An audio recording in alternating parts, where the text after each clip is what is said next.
तर चला आज आहे माझ्याकडे कन्यापूजन, तर त्यासाठीच मी तयारी करून ठेवली होती. ते स्वयंपाक वगैरे केला होता, मस्त खीर पुरी आणि चण्याची भाजी बनवली होती छान अशी. स्वयंपाक वगैरे माझा रेडी करून झाला होता. म्हटलं मग वेळ होता मुलींनी यायला, तर भांडे वगैरे घासून घेत होते.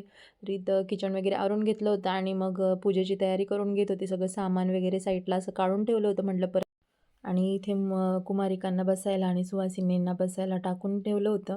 मग इथे मुली वगैरे आल्या, मग त्यांना औक्षण वगैरे केलं, त्यांचं जेवण वगैरे झालं होतं. मग इथे त्यांना मी जे भेटवस्तू आणलेल्या होत्या त्या दिल्या होत्या आणि हळदी-कुंकू वगैरे लावून घेतलं त्यांना मस्त असं. आणि सुवासिनींना पण मग हळदी-कुंकू लगेच करून घेतलं हाताबरोबर. म्हटलं मग सगळं सोबतच झालं. मग छान वाटलं मस्त असं. कन्यापूजन पण माझं नवमीच्या दिवशीच झालं मग. खूप मस्त असं छान कन्यापूजन पण पार पडलं. मुली लवकर भेटत नव्हत्या, पण जेवढं पण भेटल्या तेवढ्यांनाच मग जेवू घातलं. तर मस्त असं सर्व सुवासिनींना पण हळदी-कुंकू वगैरे लावून घेतलं होतं आणि संध्याकाळी मस्त अशी रेडी झाली गरब्यासाठी. तर मग गरबा खेळायला निघालो होतो. तर चला इथे आलो होतो सोसायटीमध्ये गरबा खेळायला. तर इथे आज मग देवीचं जागृता होतं. तर मग तेच बघत थांबलो होतो. मग ते झालं आणि मग गरबा खेळायसाठी आलो होतो इथे कंपाऊंडमध्ये, गार्डनमध्ये.